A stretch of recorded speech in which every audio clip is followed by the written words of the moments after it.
चलो भाई देखो, ट्रीटमेंट ऑफ फ्री रिजर्व। सही सीट पे ना मशीन नहीं करा। अरे करा तो था लेकिन ठीक है, ट्रीटमेंट ऑफ फ्री रिजर्व मतलब वो रिजर्व जिनको आप जैसे मर्जी वैसे चाहे यूज कर सकते हो। तो लास्ट वीडियो में हमने देख लिया था, ठीक है ना, कि फ्री रिजर्व क्या होता है और स्पेसिफिक रिजर्व क्या होता है। तो पहले देखते हैं फ्री रिजर्व। तो देखो ट्रीटमेंट दो हो सकते हैं, उससे पहले फ्री रिजर्व बता देता हूँ। एक आपका होता है जनरल रिजर्व, जनरल रिजर्व ये आपका फ्री रिजर्व की कैटेगरी में आएगा। दूसरा आपका आएगा P&L अकाउंट क्रेडिट वाला। तीसरा आपके पास आ जाएगा कॉन्टिजेंसी रिजर्व। ठीक है, तो ये तीन रिजर्व अगर आपको मिले तो इसका मतलब ये है कि ये क्या है, हमारे फ्री रिजर्व है। अब ये मिलेंगे कहाँ? ये हमको मिलेंगे बैलेंस शीट की लायबिलिटी साइड में।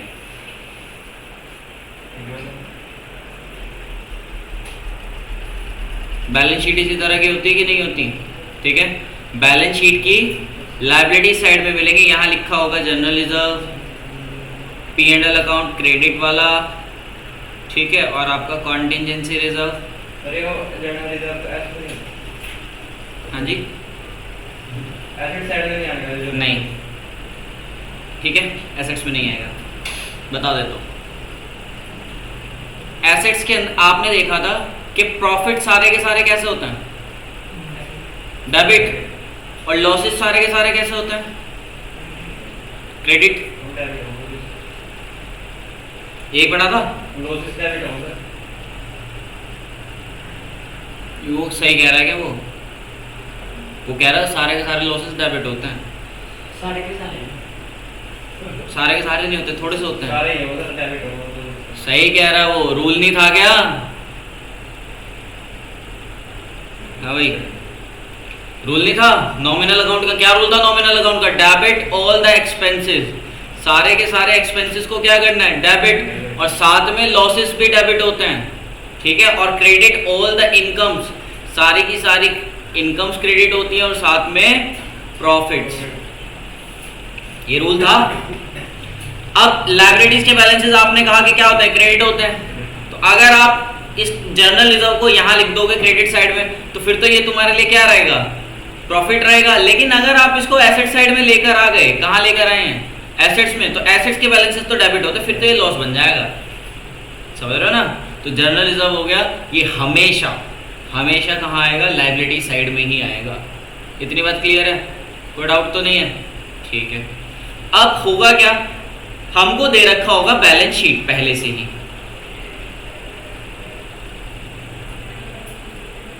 ये देखो, ये बैलेंस शीट देखो, है हमारे पास बैलेंस शीट, है ना। अब इसमें जनरल रिजर्व है, प्रॉफिट एंड लॉस है। तो हमें क्या करना पड़ेगा? सबसे पहले वो चीजें देखनी पड़ेगी जिनको हमने क्या किया हुआ था? सेव करके रखा हुआ था। इन्हें सबसे पहले आप डिस्ट्रीब्यूट करोगे। जैसे कि यहाँ पे मेरे पास ये रहा जनरल रिजर्व, दूसरा क्या है? Profit and loss account. तो कुछ इस तरह से हमें बैलेंस शीट मिलेगी। तो हमें क्या करना है? हमें ये ट्रीटमेंट सीखना है। क्लियर है? कोई डाउट तो नहीं है यहाँ तक? ठीक है, ठीक।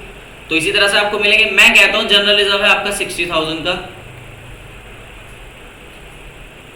P&L अकाउंट क्रेडिट वाला है 15,000 का, और कॉन्टिजेंसी रिजर्व है 15,000 का।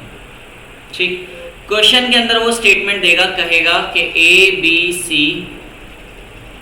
ओल्ड शेयर 2:1:3, न्यू शेयर, इन्होंने अपना शेयर क्या कर दिया? चेंज कर दिया, और चेंज करने के बाद इनका जो नया शेयर आया वो है 1:2:3। ठीक है। Give treatment of general reserve, P&L account credit, ठीक है, एंड आपका कॉन्टिजेंसी रिजर्व। तो सबसे पहले तो ये देख लेते हैं है क्या। जनरल रिजर्व तो हमने अभी पढ़ा था, ये तो पता है ना, ठीक है।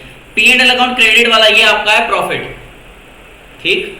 पी एंड एल अकाउंट अगर क्रेडिट वाला है या फिर खाली पी एंड एल लिखा है लायबिलिटीज में पड़ा हुआ है, तो ये आपका वो प्रॉफिट है जो कि अभी तक अनडिवाइडेड है, जो आपने बांटा नहीं है आपस में। अगर यही पी एंड एल अकाउंट आपका एसेट साइड में आ जाए तो P and L account debit के नाम से आएगा और ये होगा आपके लिए लॉस। क्या होगा? लॉस। तो अगर ये लायबिलिटीज में मिला तो क्या है? प्रॉफिट है। अगर ये एसेट्स में मिला तो क्या है? लॉस है। तो ये भी क्या करना होता है? बांटना होता है। किसमें? पुराने शेयर में या पुराने रेशो में। क्लियर? ठीक है। कॉन्टिजेंसी रिजर्व क्या होता है? कॉन्टिजेंसी रिजर्व और those reserve which is prepared for contingent liability, जो कि हम बनाते हैं किसके लिए? कॉन्टिजेंट लायबिलिटी के लिए। अभी कॉन्टिजेंट लायबिलिटी क्या होती है? कॉन्टिजेंट लायबिलिटी जैसे आप सपोज करो कि इंश्योरेंस कंपनी होती है ना? इंश्योरेंस कंपनी क्या कहती है? बहुत तरह के मल्टीपल टाइप के आपको इंश्योरेंस प्रोवाइड कराती कि नहीं कराती, है ना? Life insurance, health insurance. तो क्या वो जिसको हेल्थ इंश्योरेंस प्रोवाइड कर रही है, क्या इंश्योरेंस कंपनी को पता था कि इसके साथ कोई भी कैजुअलिटी होगी नहीं अगले 1 साल के लिए? पता था? नहीं पता था। लेकिन कंपनी ने उसको क्या दिया? उसको इंश्योरेंस दे दिया कि आप हजार रुपए महीना करके हमें देते रहो, आ जाना 20 साल, अगर आपको इस 1 साल के अंदर अंदर कुछ होता है तो कंपनी 20 लाख रुपए पे करेगी। ठीक है ना? तो कंपनी क्या करेगी? कंपनी वो 20 लाख रुपए बचा के रखेगी। ठीक, तो उसी को बोला जाता है, अगर कंपनी ने इस तरह का कोई रिजर्व बचाया जाए तो वो होता है कॉन्टिजेंसी रिजर्व। ये भी एक तरह का फ्री रिजर्व ही होता है।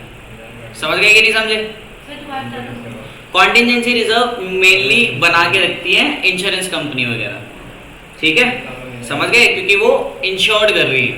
तो ऐसा ही रिजर्व अगर हमने बनाया हुआ है तो वो कॉन्टिजेंसी रिजर्व होता है। हालांकि क्वेश्चंस के अंदर देखने के लिए बहुत कम मिलेगा, सबसे ज्यादा आपको जनरल रिजर्व और पी एंड एल अकाउंट मिलने वाले जी। रिटेन अर्निंग का ही पार्ट है, प्रॉफिट में से ही बनाते हो आप। बोलो इतनी बात समझ गए कि नहीं समझे? तो तीनों चीजें क्लियर। अब देखो क्या करना होगा।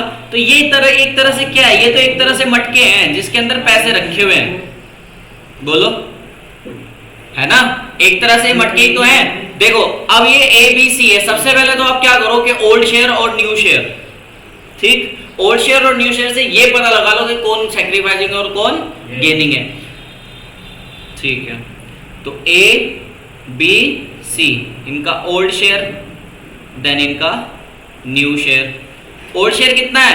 2/6, 1/6 एंड 3/6। न्यू शेयर कितना है? 1/6, 2/6 एंड 3/6। तो यहाँ पे आपके पास गेनिंग और सैक्रिफाइसिंग कौन हो जाएगा? 2/6 माइनस 1/6 कितना बचेगा? 1/6 minus 2/6 minus 1/6 and 3/6 minus 3/6 is equal to 0। तो जो प्लस में आया वो सैक्रिफाइसिंग, जो माइनस में आया वो गेनिंग। इतनी बात क्लियर है? ठीक है। अब देखो क्वेश्चन क्या करेगा। क्वेश्चन आपको कहेगा या तो इंफॉर्मेशन कोई प्रोवाइड कर देगा पहले, तो पहले उस पे मैं लिखता हूं केस नंबर 1 के व्हेन नो इंफॉर्मेशन प्रोवाइडेड, कि कोई इंफॉर्मेशन नहीं है।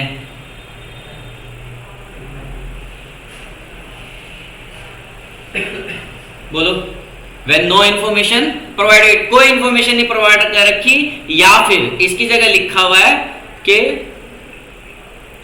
राइट ऑफ करना है।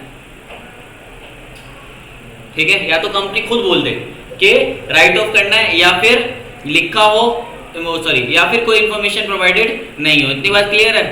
ठीक है, तो अब हमें क्या करना है। देखो ये मटके हैं, इनके अंदर पैसे हैं। जो जितने पैसे लेके आया था, जिसका जितना कंट्रीब्यूशन है वो इसमें से उतना ही कंट्रीब्यूशन अपना वापस ले लेगा कि नहीं ले लेगा? अब तुमने कहा लायबिलिटी क्रेडिट होती है, राइट ऑफ का मतलब क्या होता है? खत्म करना होता है। तो क्रेडिट वाली चीज कैसे खत्म होगी? डेबिट करके। तो मुझे तो ये तीनों चीजें खत्म करनी है, कर दें? ठीक है, तो एक ही एंट्री में खत्म करने सिखाऊं कि अलग अलग में? अलग अलग में। अलग अलग क्यों करनी है? जब हमें राइट ऑफ करनी तो सारी की सारी कंबाइन कर देंगे ना, है कि नहीं है? ठीक है, तो अलग अलग में कर देते हैं। चल तेरी मुराद पूरी कर देते हैं, अलग अलग में कर देंगे इसको। ठीक है, ये हटा दिया मैंने, यहाँ से 15 चेंज कर दिया, नहीं तो पॉइंट्स का चक्कर पड़ता। ये लो 12,000 ये कर दिया और 12,000 ये कर दिया। ठीक है, अब खत्म करते हैं। तो सबसे पहले क्या खत्म करना पड़ेगा? General reserve. तो जनरल रिजर्व कहाँ था? क्रेडिट में था। राइट ऑफ करोगे तो डेबिट में आ जाएगा। यहां लिखोगे general reserve account debit. Clear? ठीक है, तो जनरल रिजर्व राइट ऑफ करने का मतलब कि अब वो घड़ा फूट गया, उस घड़े में से क्या निकलेंगे? पैसे। जिसके जितने पैसे वो उतने पैसे अपने लेके चला जाएगा।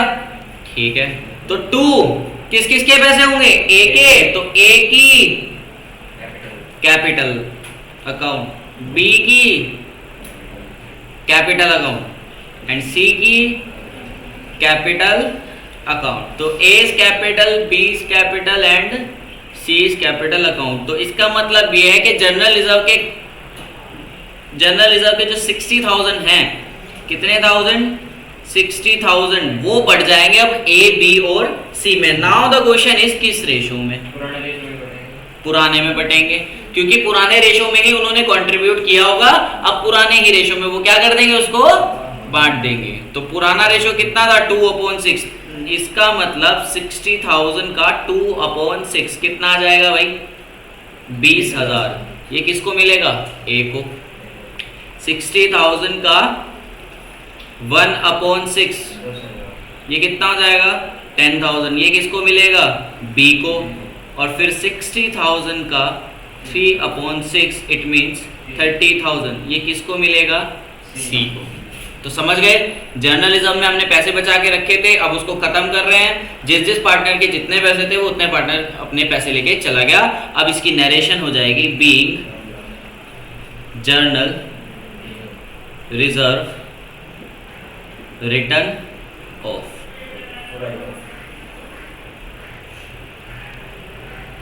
ठीक है जी, समझ गए? कोई दिक्कत नहीं? तो ये था जर्नलिज्म की एंट्री।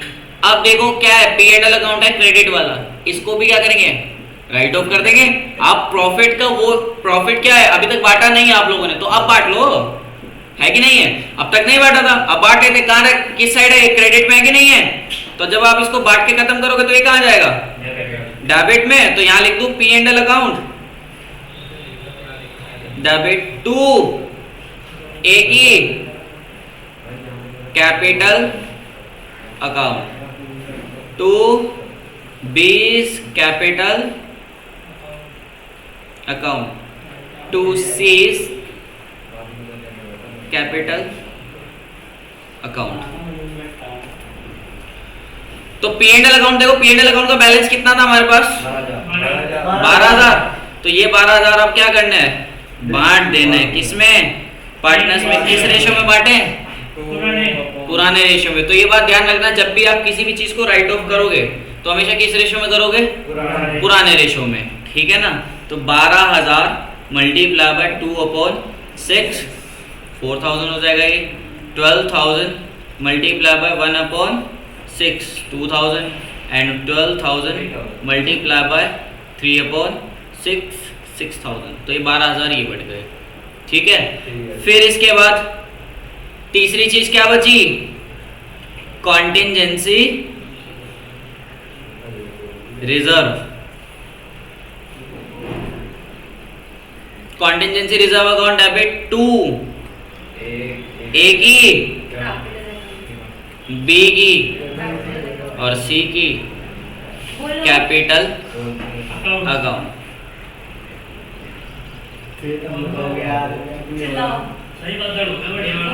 ठीक है, चलिए तो 12,000 बांटने। देखो रेशो तो सेम ही है, ओल्ड ही सेम ही आ जाएंगे बस। ये 4,000, ये 2,000 और ये 6,000 डन। अब देखो मेरी बात सुनो, ये 3 एंट्री आपने करी। इसमें क्रेडिट साइड देखो, तीनों चीजें सेम है, A B C A B C A B C. Change क्या हो रहा है? सिर्फ और सिर्फ डेबिट और चेंज हो रहा है। तो मैं इसकी कंबाइंड एंट्री भी तो कर सकता हूँ। तो कंबाइंड एंट्री अगर करनी हो तो देखो कैसे होगी। तो यहां पे तो आप लिख देना जर्नल रिजर्व अकाउंट डेबिट। दूसरा हमारे पास क्या था? P and L account, P and L account debit. और तीसरा हमारे पास क्या था? Contingency reserve. तो contingency reserve account debit to A's capital account, बी's कैपिटल अकाउंट और टू सी's कैपिटल अकाउंट। जर्नल रिजर्व के कितने पैसे थे? 60,000 और P&L अकाउंट के 12 और कॉन्टिजेंसी रिजर्व के। तो इसका मतलब ये है तुमने 3 घड़े फोड़े और तीनों के अंदर से पैसे कितने निकले? 84,000 रुपीज निकले। कितने निकल गए भाई? 84,000। तो ये 84,000 में A का शेयर कितना होगा? फोल्ड होता है ना, 2/6। तो कितना आ जाएगा ये? 6 से इसको डिवाइड करो, 6 1 जा 6, 2 6 4 जा, तो ये आएगा 28,000 मिलेंगे किसको? A को। देन 84,000 मल्टीप्लाई बाय 1/6, तो 14,000 किसको मिलेंगे? B को। देन 84,000 मल्टीप्लाई बाय 3/6, तो ये कितना आ जाएंगे? 42,000 मिलेंगे किसको? C को। तो ये थी आपकी A की एंट्री। क्यों इतना लंबा क्वेश्चन करना? 3 एंट्री क्यों करनी? एक ही एंट्री कर देंगे बस, है कि नहीं है? अब देखो A को यहाँ से कितने मिले थे? 20, P&L के कितने मिले थे? 4, और यहाँ पे कितने मिले थे? 4। तो टोटल A को कितने पैसे मिले? 28। यहाँ देखो जरा 28 मिले कि नहीं मिले? ठीक है, तो ये थी सिंगल एडजस्टमेंट एंट्री किस चीज की? रिटर्न ऑफ की। तो अब फटाफट से इसको नोट कर लो जल्दी। इसका स्क्रीनशॉट भेज दो।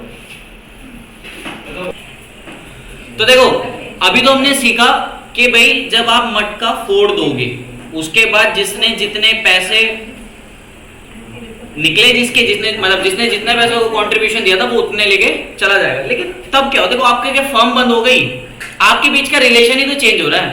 फर्म तो आपकी एज इट इज है ना।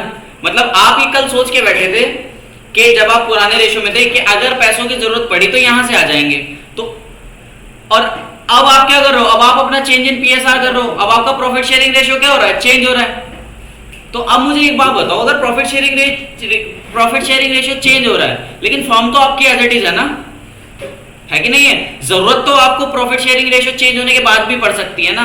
तो क्या इनको, ये जो आपने रिजर्व्स बनाए थे, इनको राइट ऑफ करके घर ले जाना सही डिसीजन है? नहीं ना। तो लेकिन आप ऐसा कर रहे हो क्योंकि आपकी मजबूरी है। अगर आज नहीं बांटोगे तो कल को जब ये बटेगा तो किसी को फायदा होगा, किसी को नुकसान। वो हम देख चुके हैं कैसे फायदा है, कैसे नुकसान होता है। फॉर एन एग्जांपल, अगर A को आज के टाइम पे कितने मिले? थोड़ी सी वैल्यूज चेंज कर रहा हूं, ठीक है। A को आज तो मिल रहे हैं 2000। कब मिल रहे हैं? आज, न्यू पुरान ओल्ड शेयर के अकॉर्डिंग। और B को ओल्ड शेयर के अकॉर्डिंग कितने मिल रहे हैं? 2000। और C को कितने मिलते हैं ओल्ड शेयर के अकॉर्डिंग? 1000। ठीक है। लेकिन अगर ये न्यू शेयर हो जाए और कल को ये चीजें बटे तो C को कितने मिल रहे हैं? 2000, B को कितने मिल रहे हैं? 2000, और A को कितने मिल रहे हैं? 1000। अगर ये आप न्यू शेयर के अकॉर्डिंग बांटते हो तो ठीक है। अब आप ये कहा जा रहा है कि इनको राइट ऑफ नहीं करना। राइट ऑफ नहीं करना मतलब कि इन रिजर्व्स को आप एज इट इज बिजनेस में रखो। तो फिर अगर आप एज इट इज बिजनेस में रखोगे प्रॉफिट शेयरिंग रेशियो चेंज हो जाएगा। चेंज होने के बाद क्या हो जाएगा? A को तो नुकसान हो जाएगा, है ना, और C को क्या हो जाएगा? फायदा। तो आज ही क्या करेगा? A 1000 रुपए किसको दे देगा? C को। ठीक। तो फ्यूचर में जब C को 2000 रुपए मिलेंगे, सॉरी उल्टा बोल दिया मैंने, आज ही क्या होगा? तो आज ही अगर C 1000 रुपए किसको दे दे? A को दे दे, ठीक है ना, क्योंकि A को पहले 2000 मिलने थे, अब कितने मिलेंगे? 1000।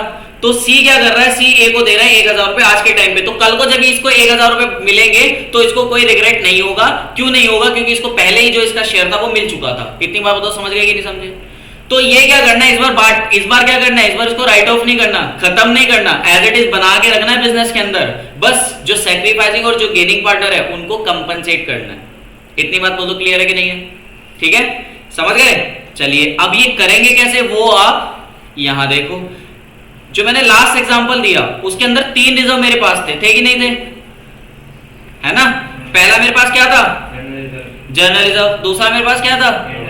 तो पहले मेरे पास जनरल रिजर्व था, कितने का था? 60,000 का। और फिर उसके बाद मेरे पास P&L कितने का था? 12,000 का। चेंज कर देता शायद मैंने वो बाद में, नहीं 12,000, ठीक है। फिर उसके बाद कॉन्टिजेंसी रिजर्व कितना था? ये भी 12 था, है ना। तो कॉन्टिजेंसी रिजर्व कितना था? 12 था। तो कुल मिलाकर के एडजस्ट होने वाली चीजें टोटल कितनी थी? 84,000 की थी। अब देखो जब आपको ये एडजस्ट करना हो ना तो एंट्री आपकी होती है gaining partner capital account debit to sacrificing partner capital account. समझ गए क्या एंट्री होगी? Gaining partners capital account debit to sacrificing partner capital account. और ये गेनिंग पार्टनर पता कैसे चलेंगे? रेशो से। तो gaining partner capital account debit to sacrificing partner capital account. तो ये आपकी कॉन्सेप्चुअल एंट्री है, समझ गए? अब ये पता लगाइए कि ए बी सी में से कौन गेनिंग है और कौन सैक्रिफाइसिंग है। ढूंढते जरा ऊपर। पहला सैक्रिफाइस, दूसरा गेनिंग। ये आ गया आपके पास। ए क्या था? सैक्रिफाइसिंग। बी क्या था? गेनिंग। किस रेशो में? 1/6 में। तो एंट्री मेरी क्या हो जाएगी? A's capital account debit to B's capital account. C का कोई रोल नहीं है बिकॉज सी को आज भी उतना ही प्रॉफिट, उतना ही शेयर मिलता है जितना कि कल को मिलेगा। समझ गए? ठीक है। तो now the question is in which ratio, कौन सा रेशो यूज करेंगे हम? तो गेनिंग सैक्रिफाइसिंग वाली जब भी होगी तो गेनिंग सैक्रिफाइस ही यूज करना है। तो अमाउंट कितनी है? 84,000। ए कितना शेयर गेन कर रहा था? देखो जितना एक्स्ट्रा वो गेन कर रहा है ना उतना ही पे करेगा। कितना एक्स्ट्रा गेन कर रहा है वो? 1/6। और बी जितना सैक्रिफाइस कर रहा है आज इतना ही इसको मिलेगा। तो बी भी कितना सैक्रिफाइस कर रहा था? 1/6। तो अगर ये 84,000 का 1/6 कितना होगा? कैलकुलेट करो। 14,000। तो अगर आज के टाइम पे ए 14,000 रुपए दे दे किसको? बी को, तो कल को किसी को भी अबनॉर्मल प्रॉफिट या अबनॉर्मल लॉस नहीं होगा। समझ गए? तो पहला केस होता है जब हम राइट ऑफ करते हैं। राइट ऑफ करेंगे, जिसने जितना पैसा दिया है उतना घर लेके चला जाएगा। दूसरा केस होता है जब हम क्या करते हैं? एडजस्ट करते हैं। एडजस्टमेंट वाले केस के अंदर क्या होता है कि जिसको इन फ्यूचर जितना ज्यादा गेन कर रहा है ना उसके हिसाब से जो आज सैक्रिफाइस कर रहा है वो उसको अभी पैसे दे देता है और वो reserves as it is business के अंदर मेंटेन रहेंगे। पहले वाले में क्या होता है? वो रिजर्व्स खत्म हो जाते हैं। दूसरे वाले में क्या होता है? वो रिजर्व्स एज इट इज रहते हैं। बोलो समझ में आया कि नहीं है? आ गया? ठीक है। चलो, तो अब आप इसकी पहले स्टेटमेंट लिखेंगे। स्टेटमेंट में आपको लिखना है when partners do not want to write off these reserves, या फिर इसकी जगह एक लाइन और दे देगा when partner